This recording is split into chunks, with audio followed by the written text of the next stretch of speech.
도널드 트럼프 대통령은 이번 선거에서 박빙 경합이라던 지역에서 모두 승리를 거두는 모습을 보였으며 일반 득표에서도 51%의 득표율로 해리스 부통령 47%를 크게 앞선 모습을 보여줬습니다. 공화당 후보가 선거인단은 물론이고 일반 유권자 투표에서도 승리한 것은 2004년 조지 W 부시 전 대통령 때가 마지막일 정도로 이례적인 상황이 나온 건데요. 이것이 의미하는 바는 트럼프 당선자가 이번 선거로 인해서 더욱더 정책 추진을 강력하게 밀어붙인다는 뜻입니다. 선거인단뿐만 아니라 미국 국민 과반 이상의 지지를 받는 선출 대통령이 칼자루를 단단하게 쥔 셈인데요. 원래부터 트럼프는 그러했으나 앞으로 더욱 자화자찬을 하면서 모든 미국인이 날 원한다는 식으로 말하고 다닐 것입니다. 그런데 문제는 이번 트럼프 당선으로 인해서 전 세계의 미국 동맹들이 각자 외교에 대한 비상이 걸렸다는 점입니다. 미국 CNN 방송에 따르면 트럼프는 40대와 70대의 말하는 장면을 비교하며 하나도 변하지 않았다고 했습니다. 그만큼 트럼프는 자기 생각이 확고한 사람이며 이를 조금도 타협을 보일 생각이 없다는 이야기로 비춰집니다. 그런데 이 상황에 미국 동맹들은 트럼프가 앞으로 어떤 카드를 펼쳐보일지 대략은 예상하고 있습니다. 바이든은 그래도 겉으로라도 동맹은 중요하다며 돈의 가치로는 평가할 수 없다고 말하고 있었지만 트럼프의 경우에는 동맹은 돈을 내야 유지된다는 섬뜩한 소리를 하고 있기 때문입니다. 더욱더 문제는 트럼프의 집권 1기 때에는 백악관의 내부 사정을 다소 몰랐던 비정치인 트럼프였습니다. 실제 북한과의 정상회담 때 트럼프는 어떻게든 회담을 성공적으로 마무리하려고 애를 썼지만 트럼프의 참모들은 북한이 트럼프를 속이려 한다며 터무니없는 조건이라고 트럼프를 막아섰습니다. 북한은 일부 구형 핵시설만 폐기하려고 했는데 당시 폼페이오 국무장관 등이 강력하게 반대한 것이죠. 주한미군 철수 문제에 대해서도 매티스 국방장관이 끝까지 반대했다가 결국 해임당하기도 했습니다. 후임 에스퍼 국방장관 역시 한국의 주한미군 철수는 절대 안 된다며 끝까지 반대하는 입장이었죠. 당시 트럼프는 이런 반대에 부딪혀도 딱히 이를 이겨낼 방법이 없었던 겁니다. 하지만 이제는 대통령을 한번 해봤으므로 자신의 뜻을 관철시키려면 어떻게 해야 하는지 너무 잘 알고 있으며 이기 내각은 트럼프의 미국 중심 정책을 누구보다도 강력하게 밀어줄 내각을 구성하고 있는 상황입니다.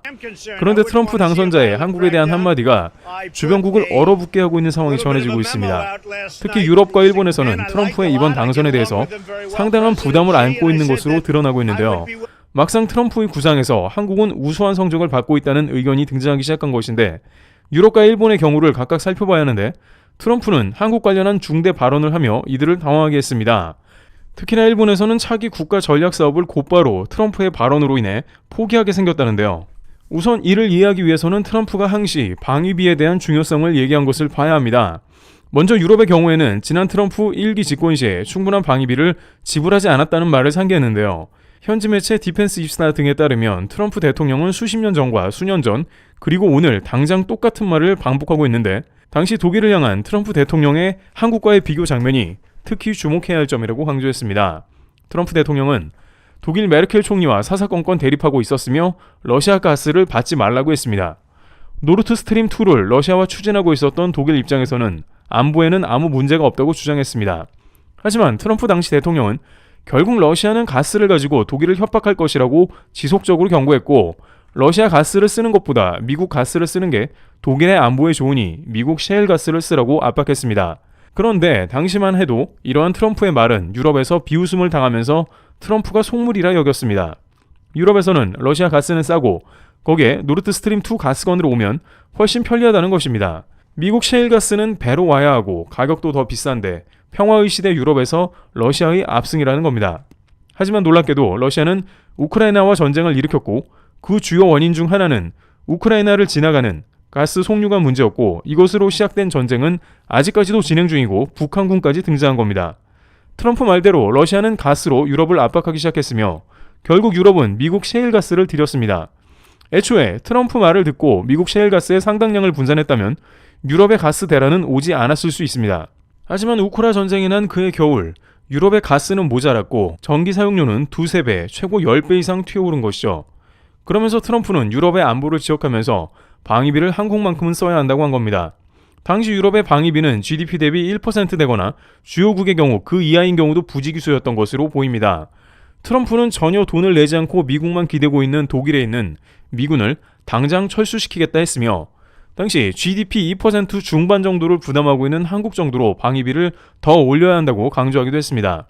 하지만 유럽은 전혀 방위비를 투자하지 않고 있다가 전쟁이 나자 미국과 한국에 매달리기 시작한 것입니다. 지금도 나토는 한국에 살상 무기를 요청하고 있으며 젤렌스키 대통령은 천궁을 지원해달라며 콕 집어 말합니다. 당시 그렇게 방위비에 투자하라고 할 때는 말을 듣지 않고 있다가 한국에 무기 내놓으라는 격이죠.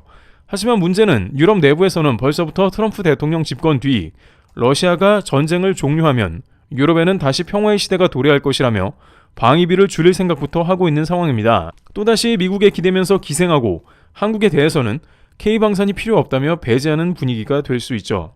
그러나 트럼프는 GDP의 3%를 유럽의 방위비로 지출해야 한다는 의견을 들고 나오고 있으며 이 가운데 가장 많은 방위비를 지출하고 있는 한국은 물론 K방산을 구매하는 폴란드를 예로 듭니다.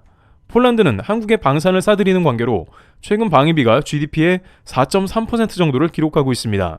따라서 유럽에서는 앞으로 트럼프 집권 이후에 K방산은 물론 무기 구입에 열을 올려야 할 것으로 보입니다. 그렇지 않으면 트럼프의 압박으로 인해서 미국과의 외교 마찰이 발생할 것이 분명하기 때문이며 트럼프 측에서는 1기 때 말을 듣지 않은 유럽을 지속적으로 비난하며 관세를 뜯어낼 계획입니다. 실제 트럼프는 이번 선거 유세 도중에 계속해서 중국은 물론 유럽 등 일부 국가에 대해서 미국에 제대로 지불하지 않는 비용을 모두 관세로 받아내겠다는 입장을 고수하고 있습니다. 그런데 일본은 트럼프의 단 한마디로 인해서 더욱 얼어붙는 상황이 연출되고 말하는데요. 여기서 잠시 일본에 관한 이야기 전에 3초 정도만 구독자분들께 좋은 소식 알려드리고 가겠습니다. 여러분들 잠시만요. 지금도 놓치고 계시는 지원금 최대 128만원 받는 방법 빠르게 알려드리겠습니다. 약정 끝난 휴대폰, 인터넷 정수기 가만히 두면 최대 128만원 손해입니다. 휴대폰 전환 지원금 최대 50만원에 인터넷 TV 최대 48만원, 가전 렌탈 최대 30만원까지 설치 당일 받을 수 있거든요. 법이 정해준 지원금이니 당연히 챙겨야 합니다. 만약 다른 곳보다 지원금이 적다면 차액의 120%로 돌려준다는데 역시 업계 1위인 이유가 있습니다. 아이폰 갤럭시도 지금 주문하면 오늘 바로 받아볼 수도 있어요. 365일 일요일에도 밤 10시까지 상담 가능합니다. 이사 청소도 유명한 홈서비스 전문기업 아정당. 이를 얼마나 잘하면 이사 대가들이 이사 당일 불만족 시 전액 환불해주는 보장이사도 제공합니다. 마지막으로 아정당 23만 유튜브 구독만 해도 100만원 상당 최신 폰 증정 이벤트 참여 가능하니 당첨도 노려보세요. 휴대폰, 인터넷, 가전 렌탈, 이사 청소까지 아정당에 받자 아정당. 트럼프가 당선되자마자 일본이 아닌 한국의 한 말에 일본이 큰 차질을 빚게 된 상황이 나왔습니다. 우선 트럼프가 당선이 되면서 일본에서는 자신들의 예상대로 도널드 트럼프가 되었다는 반응을 보였는데요. 실제 자민당 고위급 실세인 아소 다로는 일찌감치 트럼프를 만나러 미국에 다녀오면서 미국 차기 대통령 작업에 착수했습니다. 일본은 과거부터 총리들은 항상 미국의 대통령을 예상하고 사전에 일본 타자로 눈도장을 찍어왔습니다. 따라서 자민당 14선 의원이자 최고 고문, 영어까지 나름 능통한 아소 다로가 미국에 날아간 것이죠. 일본에서는 트럼프를 한번 다뤄봤기 때문에 이번에도 몇 가지만 조심하면 된다고 여기고 있습니다. 일본의 다이아몬드 온라인 등에서는 트럼프는 면전에서는 맞장구를 치며 시간을 끌어야 하는 대상으로 파악했습니다. 실제 전 아베 총리의 경우에는 트럼프의 모든 요구 조건을 들어준다고 했으며 골프 치며 비위를 맞췄습니다. 트럼프는 일본에 대해 온갖 압박은 하면서도 항상 아베 총리에 대해서 좋은 친구라고 했습니다. 하지만 일본의 의도가 통했는지 결국 일본은 트럼프 대통령의 당시의 약속을 하나도 지키지 않았습니다. 당시 일본은 미국의 도요타를 비롯해서 7개의 대형 공장을 짓겠다며 약속하기도 했는데요. 하지만 이는 말뿐이고 실제로 아베 총리 내각은 트럼프의 요구를 전혀 수용하지 않았습니다. 또한 트럼프 대통령은 부자 나라인 일본에서 미국에 남는 옥수수를 모두 사줄 것이라고 수차례 말했지만 일본에서 실제 미국의 옥수수를 대거 수입한 것은 아니고 일부만 수입하는 데 그친 것으로 나타났습니다. 미국의 옥수수는 일본에서 쓸 데가 없고 수요가 없으니 자연스럽게 수입을 끊어버리면 그만이었죠. 이런 식으로 일본에서는 트럼프에 대해서 얼렁뚱땅 약속을 지키지 않고 넘어가는 외교를 구사했습니다. 그런데 트럼프는 이번에 당선이 되자마자 일본에 대해서 말하지 않고 한국에 대한 중요 발언을 했습니다.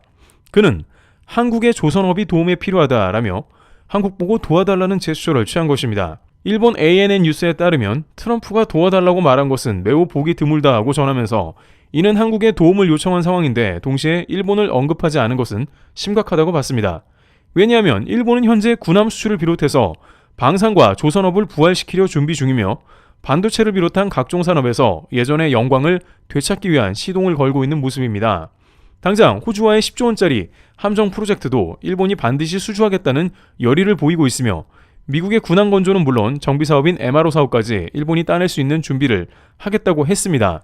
하지만 트럼프의 조선업 구상에서는 일본이 전혀 포함되어 있지 않는 것으로 보입니다. 일본은 수백조 원 가치의 조선업 사업이 90년대와 같이 부활하길 바랐지만 미국에 외면당한 것이죠. 또한 트럼프가 한국 보고 도움을 요청한 것은 한국도 트럼프와 딜을 할 좋은 구실이 생겨 좋은 징조입니다. 한국이 조선업에 대한 협업을 진행할 테니 다른 부분에선 조금 느슨하게 해달라는 요청을 할 수 있습니다.